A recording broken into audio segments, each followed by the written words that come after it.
Back TV presents Live to You in America, communicating through programs and services to inform, educate, enlighten, and enrich the entire world.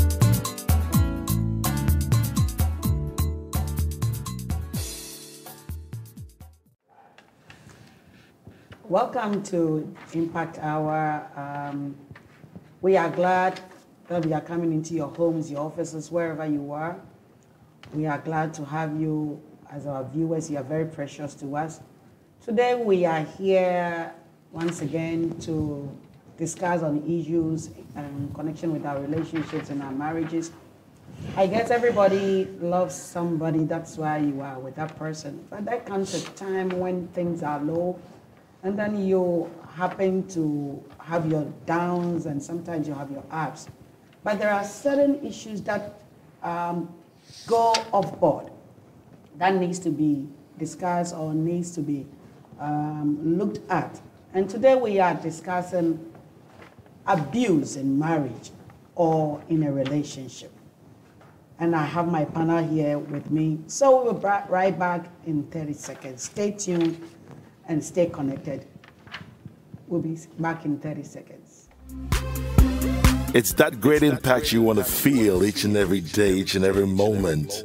Watch Impact Hour on Back TV live stream, 1 p.m. sharp, Eastern Standard Time. This Saturday, impact yourself. Watch Impact Hour on Back TV live stream.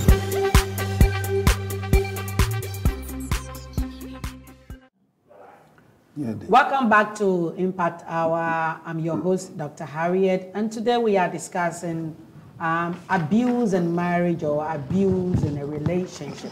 Like I said, there are lows and ups in relationship or in marriage, but there comes a time when it's pushed overboard, and you need to look at it, you need to pay attention to it, you need to get help. You don't just sweep it under the carpet. And I have my panel with me today. Evangelist Beatrice Aboagye. I call her Reverend Beatrice Aboagye, CEO or founder of IYAMI. And I have Apostle Dr. Maxwell Opoku-Afrane once again from Florida. With us also, General Overseer for Liberation, Christ Liberation Churches, which is in Florida. He's based in Florida. They have a branch in Ghana. And I'm your host, Dr. Harriet. We are sponsored by Believers Temple of Praise, Destiny Impact Worldwide, Inc., and VIP Taxes. They are in Newark. At the end of the show, you can find their number. We'll be acknowledging our sponsors as we go along. You can also share the page on Back TV. You can also like our page, go to YouTube, and then you can also watch it. Call your friends and gather, grab your cup of tea, and then get on board with us. I start with you, Apostle Maxwell Opoku-Afrane. I know in every relationship there are problems. Sometimes you are in your low area, sometimes you are in your high area. And I want to start with you. What are some of the some types of abuse that you can tell us about? Thank you, Doctor. As the name goes, abuse is when a person is, what do you call it, misused, or somebody is badly used or badly treated, and in marriage, when any time that, or in relation, when I always say that marriage is governed by certain laws, and when the purpose of it is not known, there is a saying that misuse is inevitable. I mean, and when you say abuse, you are talking about somebody consistently and persistently being brutally or violently assaulted, whether emotionally or physically, sexually, economically, and what have you, And it does happen many a times in relationship. There are times that you hear people when relationships are going through a lot of problems, he used me. Yeah, in marriage, both of us, we use ourselves, but when we are badly used, that is when the abuse comes in. When the purpose of our gathering is not known, the misuse will certainly be there. The emotional abuses will be there. But, you know, we have all, when you enter into marriage, the Bible says that we both enter into it to help ourselves. The Bible says, I'll make for you a helpmate. And both of us are helpers. But where one person begins to gain control and to rule and to dominate the other partner, that is where misuse comes into the picture. Where the other partner's ideas, his efforts are not recognized. When he's treated like an animal or a property, you know, like anything, you know, in the house or in the relation, then, you know, the misuse then comes in. So like you said, misuse or abuse or mistreatment can be emotionally, can be sexually, can be physically. All that we know many a times is a physical, what do you call it, abuse. Yeah. Because it's evident, you can easily see it. He slapped me, my eyes are over, he poured water on me. And these things are done by men and also women. Why? The abuser's mind, first and foremost, is to gain control. And when the control is not, he's not getting his way, he uses many ways to gain it. One of it is what we know as a physical abuse. But before the physical abuse, he might have used emotional abuse. And when he's not getting his way, then he becomes very brutish. And, you know, he uses other things. You know, a woman can deprive his husband from sex. That is a clean abuse. The Bible says that we should not, you know, deprive each other of sex. You know, and in such a matter, the law governing marriage has been broken. Especially when it comes to the holy matrimony. It's broken over here because the purpose of its misuse, the laws has been broken over here. And in such situations, there are times when the husband needs it. He might use all kinds of ways to get it, especially to battle it out, to, you know, beat the lady. There are times the lady also beat the man. So misuse goes hand in hand. And as we, you know, we continue, we begin to break it down for you to get the understanding. So, Apostle, in a nutshell, what you are saying is abuse is a complex word, and it covers a wide range of grounds. Yes. Like you said, we have the physical abuse, we have the verbal abuse, we have the psychological abuse, we have emotional abuse, we have economic and financial abuse. So it covers a wide range of area, but what we look at is only the physical abuse, which you can see. Okay, now back to you, Evangelist Beatrice. How does abuse happen in the first place? How does it happen? Abuse can happen in so many ways. But most of the time, abuse comes in when somebody loses self-control. Abuse can happen when somebody is going through financial problems, emotional problems, education, if the person is not enlightened, alcohol, substances control, and then also marital problems. Caregivers can cause abuse to the, you know, those who are receiving the abuser and abusive.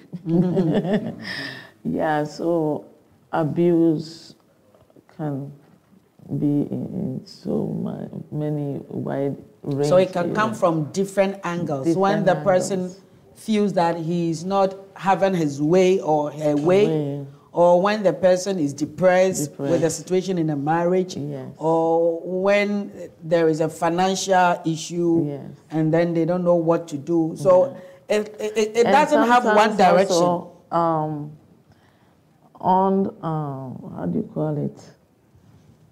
On mental problem, a mental problem. When somebody has a mental that issue. is not diagnosed. You know, so some people can be abusing people that you don't realize that the person has a mental problem that is causing him to do what, him or her, to do what they are doing.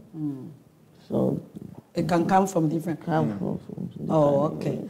Today I want us to draw the curtain on domestic abuse. Okay. Because normally we call it domestic violence. Right. But in that term, from what we have discussed about 15 minutes ago, you can see that domestic abuse embodies all that we have talked about.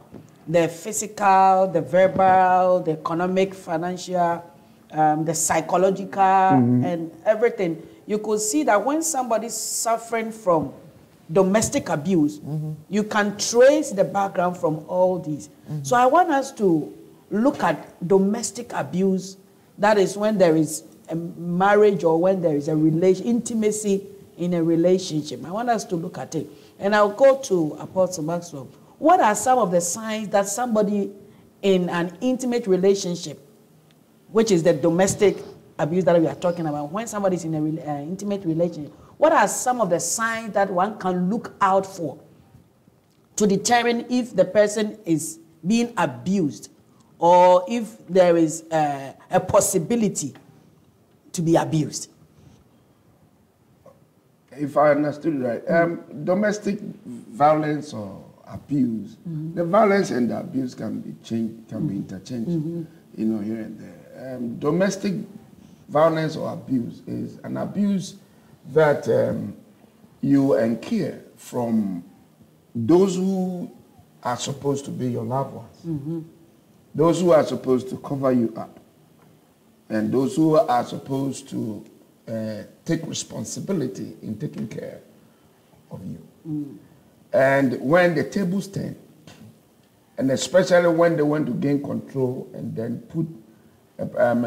find their way with you, then, you know, if you are not getting through with that, they have a lot of ways of, you know, coming at you, especially when they don't respect your boundaries. And when they are doing that, they are very aggressive and they don't take no for an answer. And you can, a person like somebody like your daughter, I mean, and you are supposed to be responsible for such a person, but because the abusers don't draw the curtains between punishment and crime. They just rise up in a bit of punishing your, perhaps you spare the rod and you spoil the child. You know, so in a bit of disciplining the child, they cross the boundary from disciplining to crime. That is where the problem comes in. You know, somebody... In marriages. You know, that is his biological daughter or son.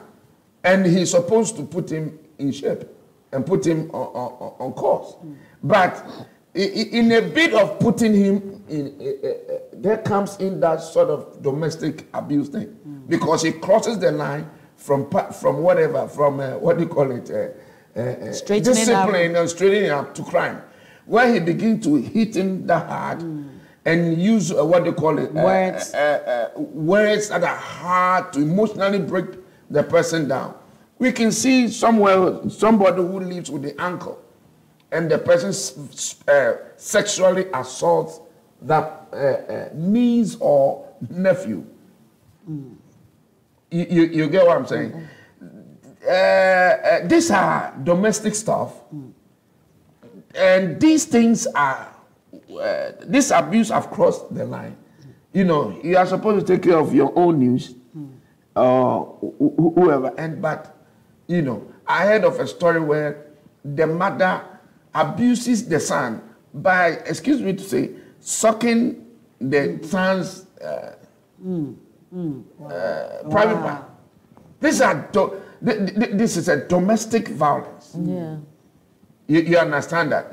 And if it's physical, you can easily see the mark or the press of the iron or the marks over there. But when it is emotional, there are times you see the child become so cold, afraid of talking, and at times they withdraw themselves from people. And they come that, they consider all people or all men or all women as very brutish. And they decide they build a dislike in them, and they are cold many a times. You can see it through that area. There are times they are fearful, and some of them becomes, in my language, Jimmy. I mean, they are quiet. They don't speak because they can't speak whatever they are, So what you are saying in terms of, because I want us to narrow it to relationship, like a spouse.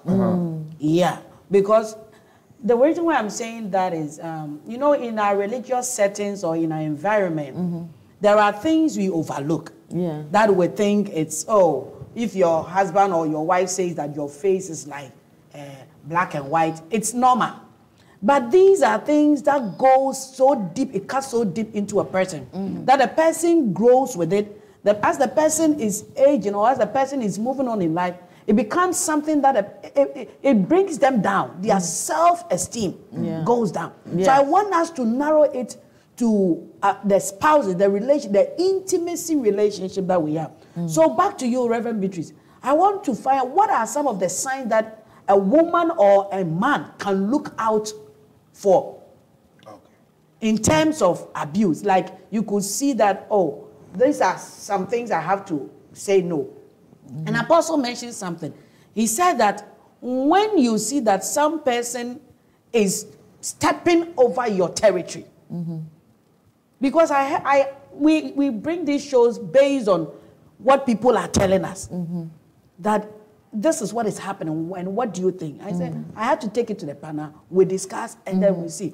Because some we don't think that is an abuse. No. Emotionally, you can't go out. Yeah. You can't buy this. You can't eat this food. You can't do, and these are some of the things that we think that, it's okay if your husband or your wife says that sit at home and watch TV, it's okay. And Apostle mentioned very important thing. He said that when somebody oversteps your boundary, is one sign that something is coming. It's coming. So I want you to also elaborate more. What are some of the signs that one must look out for in terms of domestic abuse? So when we look at domestic abuse in general, I know you have some stuff. I have a lot. Yeah, you've gone through stuff. Yeah. A lot. But when you look at it, a lot of things comes before that abuse starts. The physical ones start, yeah. Yeah, I mean, whether it's physical, psychological, emotional, or whatever, there's a root cause. There's a root cause. So how did the people get married? How did they get married? Some of the marriages, the man or the woman didn't want to marry, but for some reason, they have to marry. So you have to dish from the ground and see what is causing what is happening. Okay, and I believe as we go on, we'll be able to, dissect many things for people to understand. Why am I saying this? Most of the domestic violence or abuse is overpower or controlling. When one wants to overpower or one wants to control, that's all I can say. So sometimes maybe, for example, in our culture, we're talking about the whole world, but I would use our culture as an example. Somebody got somebody pregnated. The family said, once you pregnated this person, you're obligated to marry the person. Meanwhile, maybe he went for one shot and it happened.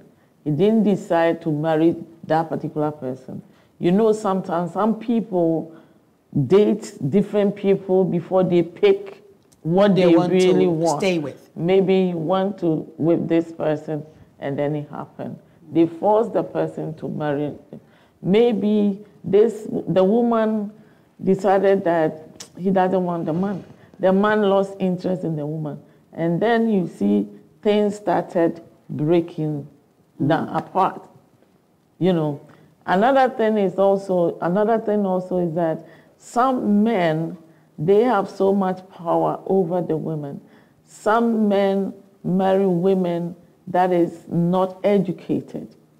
And so they use their education, their power to suppress the woman.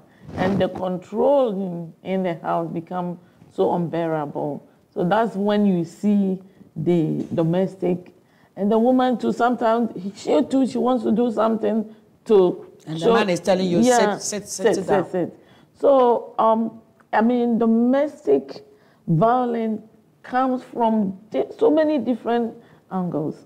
Some of the people, they want to control the money. Meanwhile, I'm the one working, bringing most money.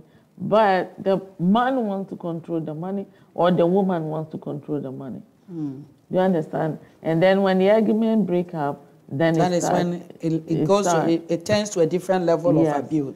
Another thing also is that I pick you up from very wretched family, broken family. If it wasn't for me, where would you be?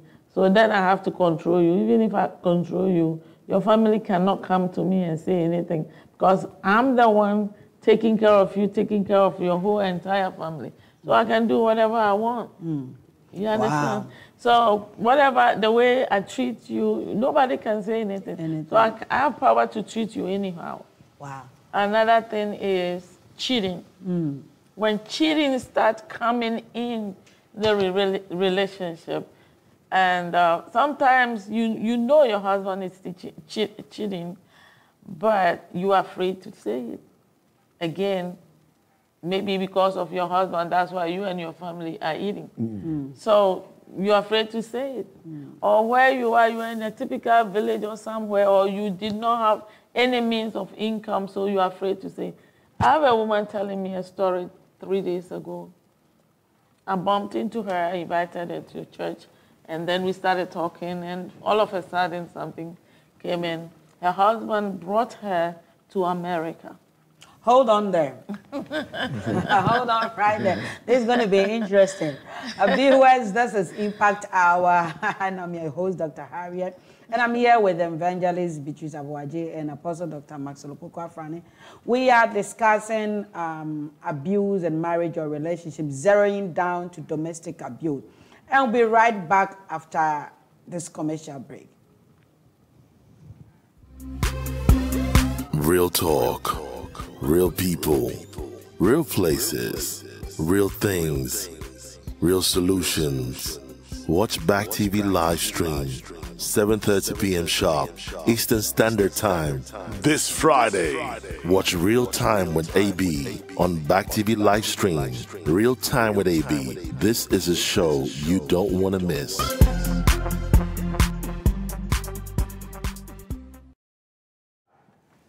Welcome back, viewers, to Impact Hour. We are discussing on abuse in marriage, our relationship. We are zeroing down to domestic abuse. You can like us on Back TV and YouTube. You can share the page. You can send in your comments or your views. And if you know somebody who is going through abusive relationship, we'll put on the hotline numbers that they can call. You can also call our producers, and we'll give you numbers that you can call for help. And back to you, Reverend Beatrice Aboagye. You were talking about a story that somebody told you yesterday. Right. And what you said, I asked you about what are the signs that one should look out for in abusive relationship. And it looks like all the point that you brought were under the areas that we are talking about, the physical, verbal, emotional, economic, and financial, which draws down to domestic. Because if somebody picks you up from far away from the village, the person is using his status or her status to control you. So it's a form of economic abuse. And if you are working, but you can't go get hold of your money. The woman or the man is controlling, then it's financial. So whatever you're saying, the point that you are bringing out goes down to whatever we are saying. And viewers, I would like to point out that it's not only women who goes through abuse. Men also go through abuse. Some men are being abused by their wives or their girlfriends or whatever you can call it. So it's not only women who are being abused. Don't get it wrong. So if you're a man and your woman is controlling your money, if you are a man and your woman is telling you this is how far you can go from the house, if you're a man and your woman is telling you that I picked you from the gutter and so that when I say you can say, then you find yourself in that category of abusive relationship and get help. Get help, please. Get help. Because it can lead to something else. Get help. Reverend Beatrice, back to you to the story. Okay, before I share the story also, I would like to say that sometimes people put themselves in the situation.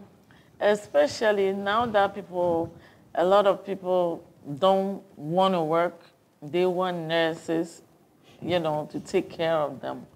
If you want a nurse to take care of you and the nurse come and pick you up, working hard, taking care of you, obviously they're going to control your life. That's right. They're going to abuse you.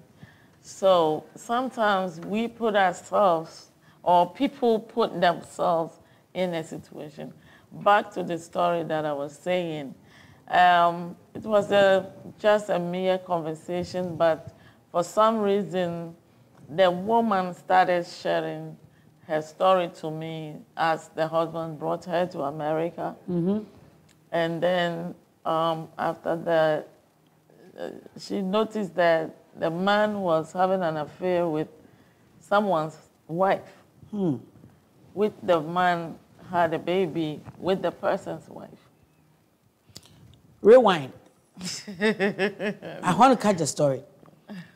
There is a lady whose husband brought her here. Yes. And the husband was having an affair with somebody's wife. Yes. And had a baby with the person's wife. Right. Okay. Okay. So, and it was going on for a long time. And it's a sign of abuse.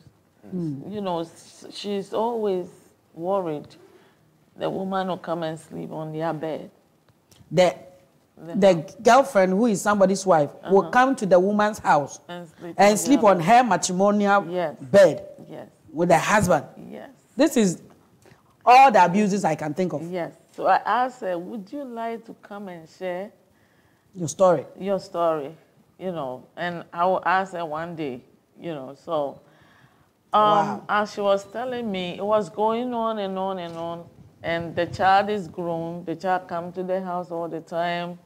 He takes the child out and everything. And it's like she thought the relationship can stop, but it's like over 7 years, it never stops. But then she thinks he brought me here, because of him, I have my green card or whatever. So if I tell or if I do anything, where will I be or what is going to happen? So she kept on keeping quiet. After all, when he goes, he comes home. But there's always little fighting. And so it kept on going on. She couldn't take it anymore. So one day she went to the lady's house to tell the husband. And it happened not quite a long time ago. When she went, unfortunately, the lady wasn't there, the husband wasn't there, but the woman's mother and the kids were there. But one of the son of the lady is 25. So they all came and she broke the news. She was fed up. She was fed up. She said, I'm fed up with this and I have to. I don't mean to destroy your mother and your father relationship, but this girl, and that's the only girl among the woman's children too. He said, you see this girl is my husband's daughter. And he said that older son of the woman broke down. He cried in the arms of the woman. When she was telling me this, I was like freezing. You know, this is, I mean, emotional, psychological abuse. Oh, let me come in here. You know, this woman got the courage to go to the house because it was too much to carry. Yeah. Some people will not have that courage. They will end their lives. They will do something. So I said that when these things are coming, society or the religious bodies, we're not doing much because we think that, oh, forever. And it will interest you to know that I went for a function and somebody asked me a question. It will lead us to the next question I want to ask. I went there, I think Apostle was there, and where other pastors were there. And somebody asked me about divorce because they know we do these shows. And so I told him, I didn't see the person, but it was a blind question. So I answered the question, and then I say, hey, there are other factors that come to divorce, and you can look out for other things like. And then I zeroed in to something like this. And one respected man said that even if it comes to this, pray. Pray. I said, when somebody is abusing you, you need to pray. And I said there was an issue back home then that I heard. That this pastor told the lady, stay in the marriage, stay in the marriage. The man threatened the woman 3 times. He was abusing the woman, all the abuses you can think of, emotional, economical, whatever. And the man said, stay in the marriage.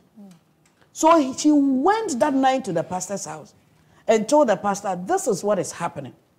The pastor ordered her to go to the house. That very night, that man shot the woman. Yeah. Killed that woman. Yeah, I know one. And when I was telling the story, I get emotion when I talk about these things. When I was sharing the story, there was a lady at the function who knew the story. Okay.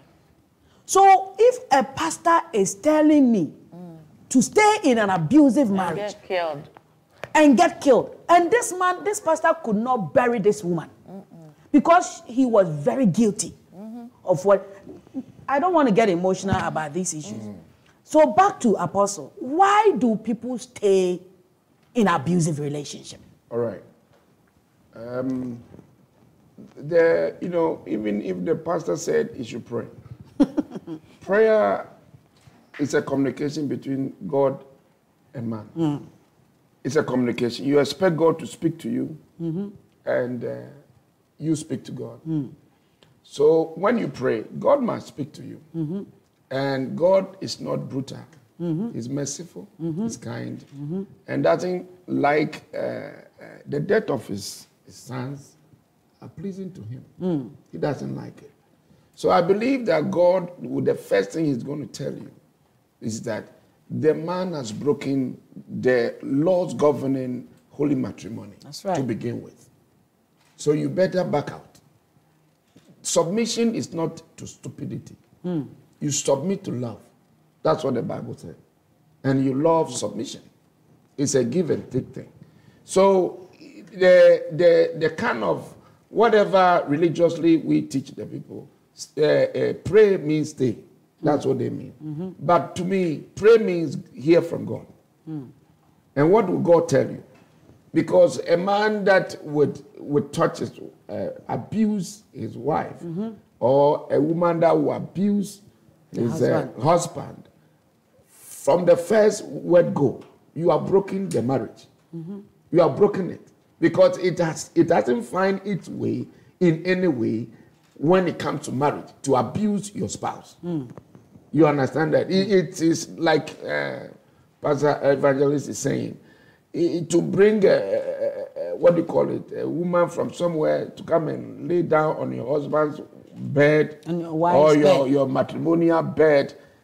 The Bible said the bed is undefiled. Whilst your wife is at home. Whilst your wife is at home.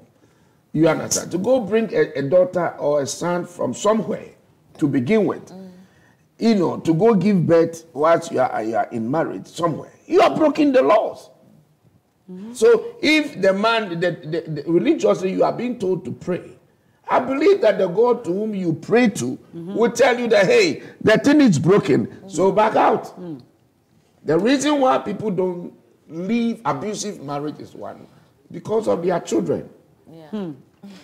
A lot of people are staying there because of my children. They would like the kind of abusive thing that they go through to be passed on to their children. Because an abuser won't stop. It is inherent, it's something that is inherent in him. Nobody, there are times they do that unconsciously because they saw their parents abuse themselves. Yeah. And that is a kind of, we are a product of our environment, they say.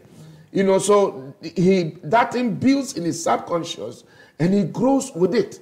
There is nobody that learns to be abusive. But many a times, that is how it starts. What the environment produces them. The house in which they come from. The man abuses the woman. And also traditionally in society, also, abuses the relationship. They condone to that. So, for instance, the woman will stay because of the children. Because if he leaves one, another woman will come. And the abuse of that woman to the children, the woman will say, no, I will better absorb the physical abuse or emotional abuse and make sure that my children have a good environment to live in. You get me? 2, the reason why people continue to stay in abusive marriage is what, like Pastor B have said. The person have done you good. And also controllers will start with goodness. Abusive people always, many a time, they don't just start abusing you. You wouldn't have gotten into the marriage if he started abusing you. They come with love. They show kindness and goodness.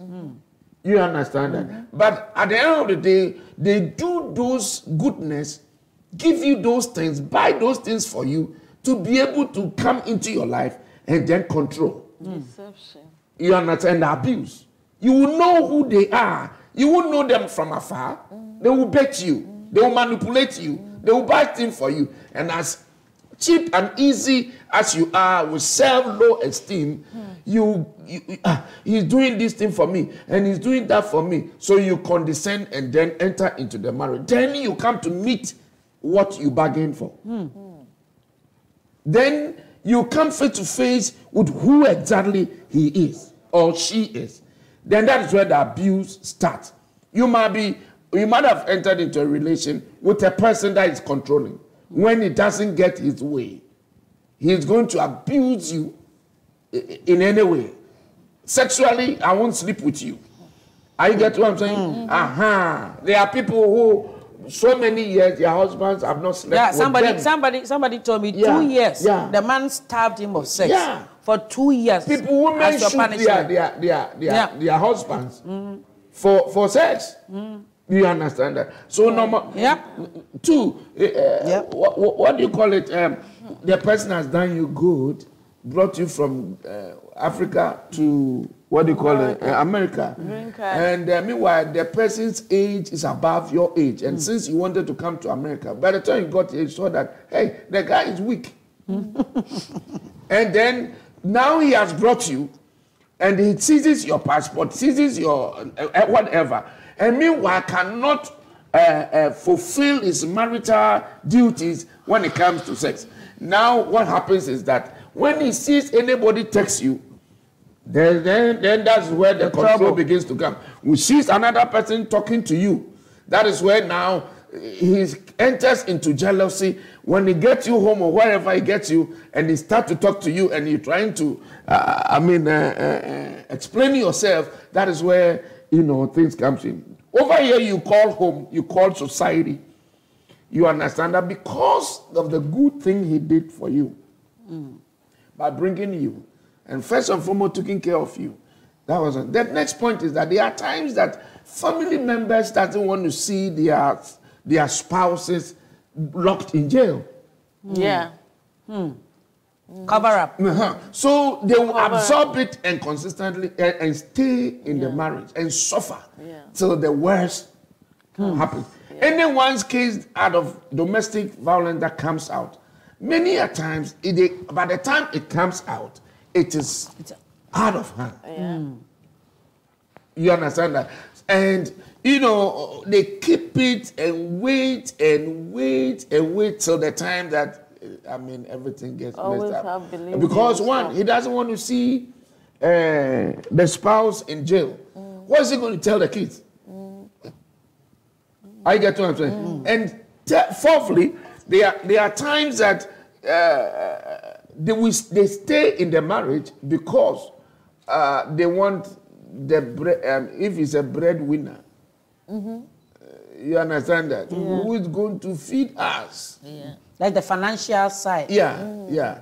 And I met a woman in London that said that when the man, Apostle, the man is good, but when he gets angry, that's where the violence thing starts. But I think it's a spiritual thing that worries my husband. You understand that? He's a very good person. Don't let us take it, what do you call it? There are some of the things that is on these abusers, some of them are, I'm telling you, are spiritual inclined. You understand? But when those things begin to come in, I advise pastors, I advise I advise society, religious body and stuff like that. Let's attend to the thing from the very nitty-gritty, from the beginning, before it gets worse. Thank you very much, Apostle. Viewers, you are watching Impact Hour, and today we are discussing abuse in marriage and relationship. And it is a lot. When you see these signs that we are talking about, when somebody is stepping in your territory, overstepping, when somebody is controlling you, some people are even, they put locks in fridges that if they haven't asked you to eat, you can eat. Oh my God. When you see these things, and when you are heavily pregnant, and you're still washing, you were still scrubbing, you were still fetching water for them. Please, when you see these things, seek for attention. Seek for attention. Men abuse women, women abuse men. Don't stay till the worst happen. Don't stay till the worst happen. I'll be right back with you in 30 seconds.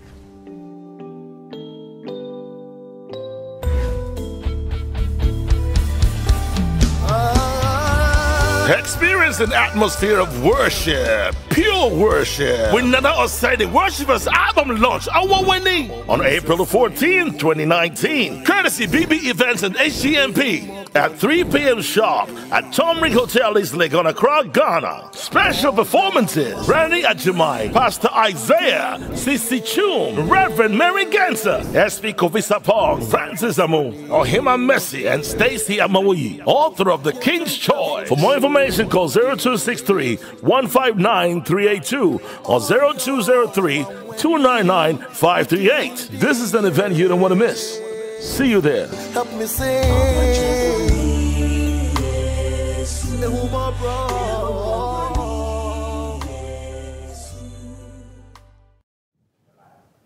Welcome back to Impact Hour. I'm your host, Dr. Harriet, and I have Reverend Beatrice Abuaji here and Apostle Dr. Maxwell Afrani. Please send in your comments. You can also send in your views. If you know anybody who is going through any form of abusive relationship, at the end of the program, we'll put our numbers on and let them call in. They can come to share their story, to motivate people to come out, to impact life. We are not here to shame anybody, but hey, get help, speak out, let people hear your voice. Don't wait till we come and we say your last prayer for you. And I have some comments are coming in.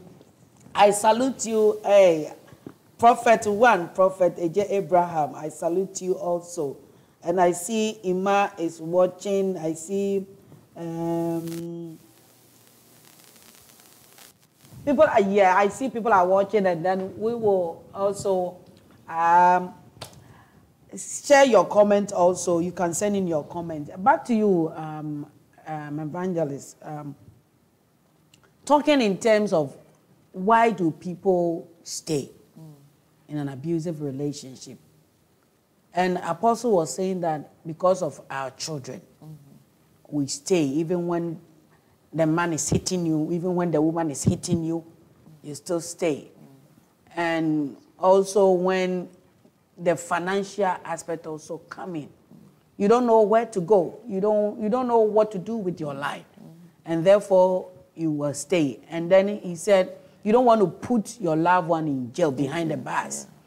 So people will come in and say, oh, it will be well, it will be well. And then it's not well. You're still going through that. Can you share more light on why people continue to stay in an abusive marriage or in a relationship? First of all, it depends on which kind of abuse you're going through. I would say if it's not anything that is really harmful, that will kill you. I mean, any kind of abuse. I was going to say any kind of abuse will kill you. If you are suffering from emotional or psychological, it ends up in depression. And then you commit suicide. Let me refrain from saying that. But the thing is, it depends on how strong the person will be. You know, the reason why they stay, I believe that sometimes they don't have anywhere to go. And then also sometimes they are scared to tell somebody. And sometimes they are in denial. They are in denial, delusion. They don't believe they are going through what they are going through. And they always think that it will stop, it will stop, it will stop. And then eventually, whatever happens, happens. And then sometimes also maybe the breadwinner, as Apostle has already mentioned, if you go, you will lose a lot of things. And I mean, I have lots of personal examples of what. I have personal examples of this thing, so maybe later on we will share. Yeah, I know you not to put you on spot, but I know you went through emotional, psychological, and other stuff that. So when we talk about this kind of abuse, emotional and psychological abuse, I can only share my personal, you know, even though I've heard stories from people, but I can share mine. That is another talk show altogether. So let me say that, okay, you're already in it. When you leave, where are you going? Maybe you have a focus and you have not reached your focus, or you have not reached your dream. So you say, okay, once I'm in. Let me stay until I try to get what I want to get. But if you stay and the worst happen and you don't get the worst happen and you don't get that is what we don't realize. So that's when you need to seek for counseling or seek for help. You understand? In my case, I knew that if I stuck with you, you're going somewhere and I'm going too. But to be very honest with you, the emotional trauma that you go through, maybe it would have been better if you have left. Wow. Always thinking that it will be well, it would be well. So I don't want to repeat myself, but I would say the reason why they stay is they are in denial. Well, let me read a comment. Let me read a comment that people are sending in. One lady, Janet, says that a lot of times the abused, the one who is being abused, stays because the abuser manipulates them to believe that they are worthless and that the abuser is the best they can do. Right. The abuser makes you the one that is being abused think that without them, you are nothing. Yeah. They are your God. They manipulate manipulate your life. Yeah. And this is what is going on. Yeah. That people think that, oh, like you mentioned it, that I brought you here. I'm feeding you. So if you go, where are you going? Nobody likes. And there was a story a lady told me that it's up till now, it's still haunting her. That in her previous marriage, the man always told her, you are worthless. You are worthless. You can't amount to anything. And up till now, when she does something and she doesn't feel appreciated, then it can, oh, because I'm worthless. That's why nobody appreciates me. Maybe it's just an oversight that the person didn't even know or see what you did. That, you did well. In your head. Yes, so it becomes part of the person. So psychologically, it torments you and it haunts you. And these are some of the things that I even see it more serious than the physical. And that is self-control. Yes. The psychological and emotional one and the verbal one, it puts you in a place that if care is not taken, you just take a medication, drink and die. What are you living for? If somebody is telling you are worthless, you don't believe yourself. You don't believe in your self-esteem, your confidence, everything is shut down. Back to you, Apostle. Let me get you off guard a little bit. What do you think that in the religious setting we can do? Because the lady who was telling me the story said that while she was going through that, their pastor saw it and they never said anything. Well, you have to bring it to them to say something. They saw it, like brought it to them in front of them. This guy will exhibit it, and it's like everybody was like, "It's not none of my cup of tea." Well, Apostle has to talk. So that's why I'm putting you on the spot. We have about 10 minutes to go. I'm putting you on the spot. What do you think that the religious bodies can do in terms of abuse in marriage or in a relationship? Like I always say, Doctor, premarital counsel is very much important. And then I always advise the clergy to review and to revise and upgrade their knowledge when it comes to marriage or relationship. Some of the knowledge are outmoded. And some of the things, it's not what God said. Not relevant not to what God said in the Bible. They are telling us their mind and not telling us the mind of God. For instance, if a woman has to submit, he doesn't submit to a husband. He has submit to a husband that loves her. Wife, submit. Submit to who? To your husband that loves you. And he said, husband, love your wives. So what if that thing is not there? And it's going to the love is extent not of there. Abuse. You understand? Then the clergy must sit down properly and see whether that relationship or that marriage falls in the context of husband love your wife and wife love your submit to your husband. You understand that? So the clergy must know that the woman doesn't submit to stupidity. It submits to love. Wow. As Christ loved the church. And he tells her he wash it with the washing of the water by the word. He didn't say that spank him and then use abusive words against the person. He says that use the washing of the water by the word to sanctify the woman if he is 14. You understand that? And also cherish the person as you do. You love your own body. Nobody hates his own body. You understand? So if the man is going to the extent of using his hand or the woman using a hand on their spouse, it's going outside the matrimonial laws. And you can't ask such a woman and such a man to stay in it. You have to call them and bring them to book. And tell them that, hey, what you are in is called the holy matrimony. And when it is not entered into it worthily, your union is not blessed. So something will be going wrong here. So you call them, do a meet marital counsel properly, know what exactly is going on. Normally, from where I'm coming from, as an Ashanti, you see, it is taught that you have to make sure that your marital issues and cases and whatever is happening in your marriage stays in the marriage.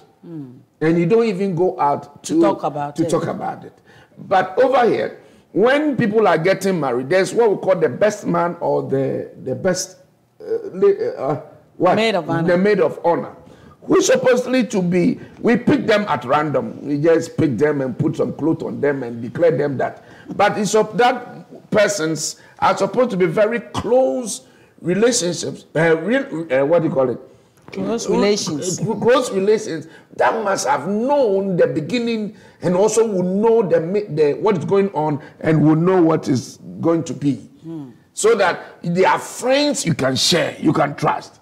I believe that the clergy must encourage that who they say that give this woman to marriage and who give this man also to the marriage are people who are confidently releasing such people to the marriage must be consulted.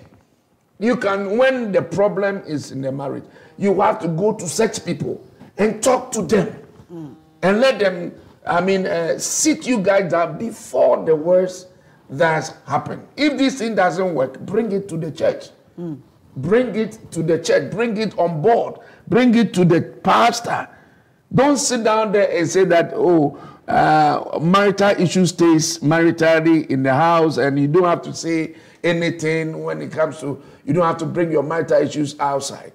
But the pastor that officiated, the man that gave them, the woman or the man to the marriage, and the best man and the maid of honor should be people who are very, very, that knows the pre, and the mid, and the post.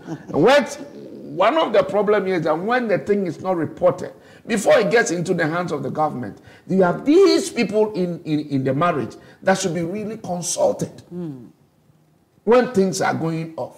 And they shouldn't biasly handle the issue. They should handle the thing. I always say that marriage is always governed by God's laws. You can't do it anyway, anyhow. Go strictly according to what God is saying in the book. Or whatever faith you believe in, what it says. In the book. Marriage was made by God, not made by anybody. It's God. It's God. And anything outside his principle doesn't gain his attention. You understand that? It doesn't gain his attention. It says in Malachi why do you molest the woman of your covenant? Why do you do that? Is it not the woman that you made a covenant with? If I made a covenant with you, we share things in common. You understand? How would I stretch my hand on a person I hate, I love? Why would I not take care of a person I love when he needs my attention when it comes to finances? You understand? Why would I molest a person, a man or a woman, who I have children with? The Bible said, didn't he put you guys together because of godly children? We have something, when we relate, people are looking at us, especially the children we are raising. They learn by sight, they learn by what they see, they learn by what the both of us as marital couples do in the house. And whatever they are seeing, don't forget that we are producing after our kind. The only way of escape is to report it. Before you get into the hands of the government, what is your maid of honor and then your, best man? Maybe you chose him at random. Check it. I advise you who are about to get into it. Those people are not just common men and women. They are men who knows how the thing starts. That's why we allow the best man to propose the toast. Because he knows from the beginning. Why wouldn't your father propose the toast? Yeah. You understand that? Then who give the man to marriage? Or the woman? They rise up. What happens when, in our culture, when you call such people, they say that the marriage is on their feet. They are supposed to govern, keep an eye, keep on talking to them, counseling them, because after 6 months in marriage, you might have known who you really bargained for. Thank you very much. This is a lot of things to go by, viewers. This is like, whoa, whoa, whoa. So if you are just you want to get married now, and the man or the woman uses words that are not pleasant, call you by different name, like, hey, nose big, nose whatever. Watch out for these things. Don't go in, my dear. If the woman tells you, look at you, even your legs are not nice like the other guy, yeah. And then you still love the woman, well, this is good stuff for you. Before we go, it's too much. It's too much. I know it's too much that we cover up. We cover up. People are going through things that they are covering up, and it's killing them. People are committing suicide.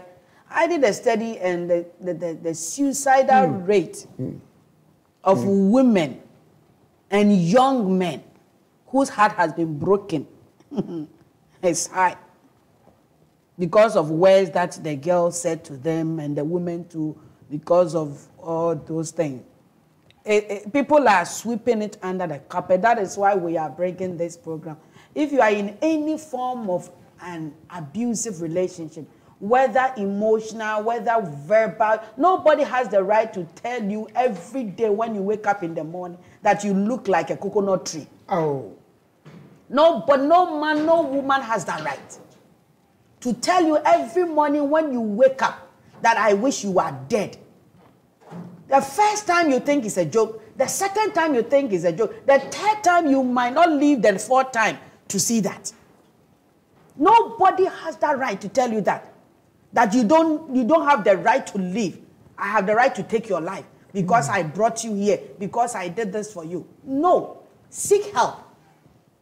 Seek help. If anybody says these things to you, these are signs, like you heard from the panel, these are signs of an abusive relationship. Don't let me close it now. Reverend Bichi, before we close, can you summarize or can you tell us something? Tell the viewers something.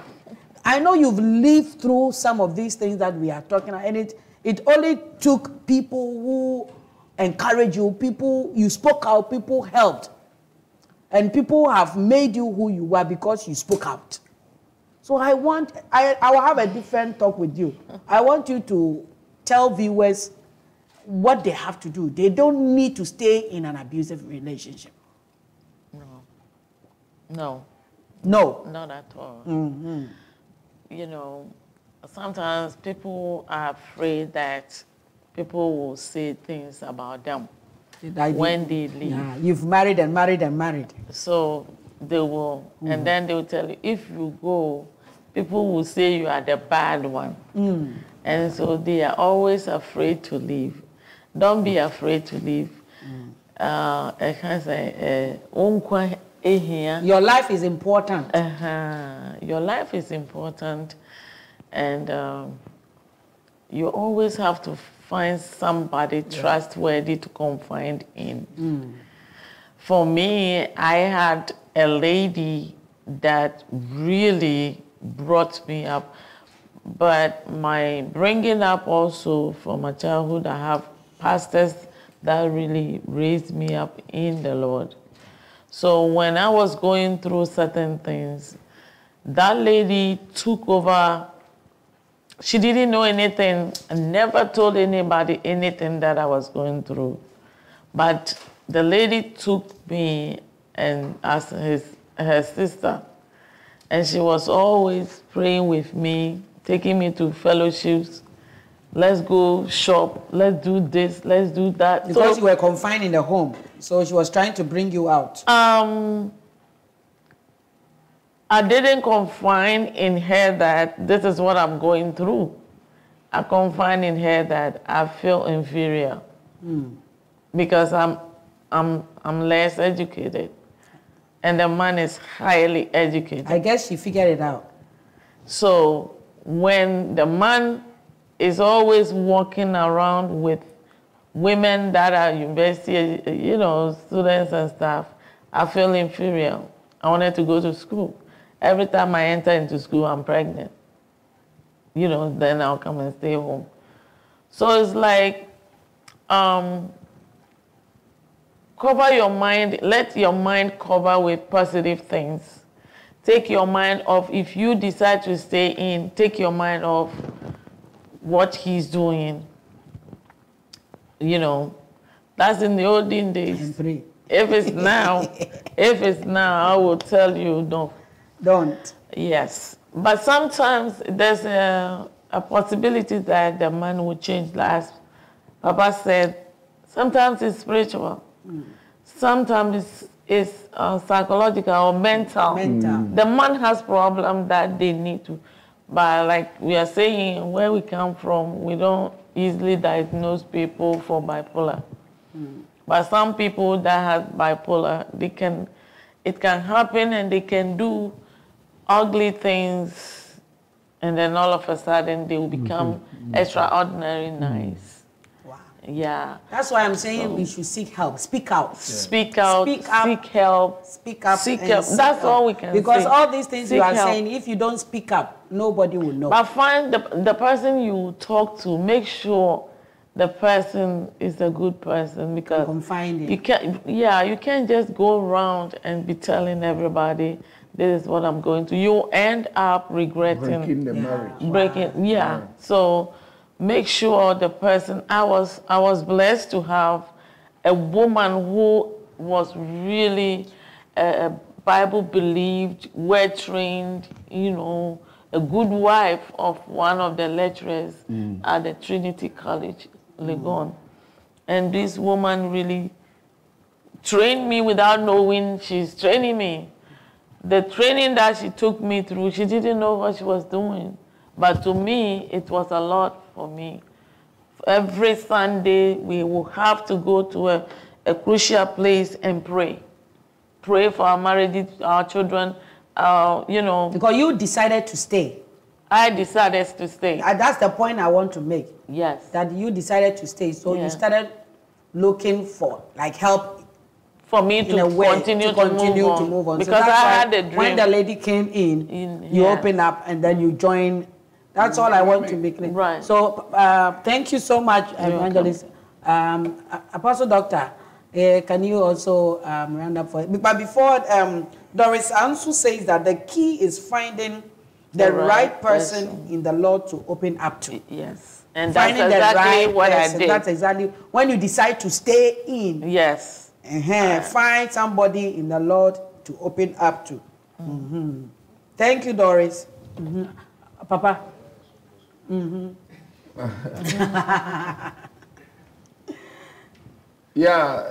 thank God so much for how far we've come. And there is the need whilst you are in there. I don't think anything little should prick you to. You need to also be able to handle some issues yourself. You understand? You decided to get into it, and the man, you know him there, the woman, you know him also there. So there are times that you also need to find a way to deal with the issues yourself, and when it is getting out of hand, like I have already said, there are people already that our elders, when they are given to marriage, they are the people that stand behind the marriage. So you look for them. And then also the pastor that officiated it, supposed to be the last person that before you take the matter outside. Whether imam or whoever. The Bible says that how can we Christians take our matters to the judge and stuff them to rule us, to deal with us? Is there no wise person among us? You understand that? So there are people in the church, marital counselors, pastors who have also been trained to talk to, though marital issues don't go outside like that. You know, some of the cases, there was a case that came before me when after talking it, or the woman, it was all about sex. And the man will just jump on the woman, then he sleeps, then wake the woman up, I'm already, then he will sleep again. Throughout the whole night, so the woman doesn't get, when he gets up in the morning, he has not slept. And all that, and when they were saying it, unless you are very knowledgeable and also have discernment, you will not know where they are coming up, they are talking about. Marriage, when you get to a counselor, tell him your problem. Bring it all out. And then trust that the Lord will use the person to help you come out. But the last but not the least, build your own self-confidence. One of the ways of abusers is to find people who are They esteem themselves low. Yeah, esteem themselves low, how inferior. Yeah, and insecure people, and they capitalize on that. And then if you are not self-confident in yourself, so one of the things I educate and teach before you get into marriage is self-confidence. You don't put that fig leaves and also get into the marriage because of the person. Then the person become a codependent, because every abuser, the trick and his main way of handling the issue is to find a codependent. Either he would do it and make you feel inferior, or before he got you, you are feeling inferior already.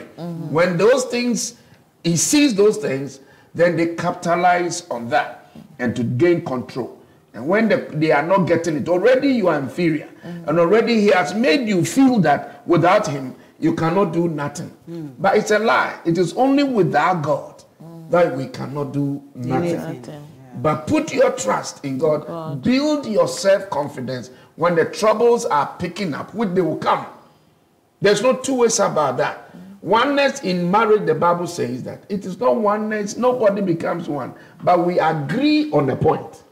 We agree on a doctrine. We agree on the marital laws that we have taken in the family.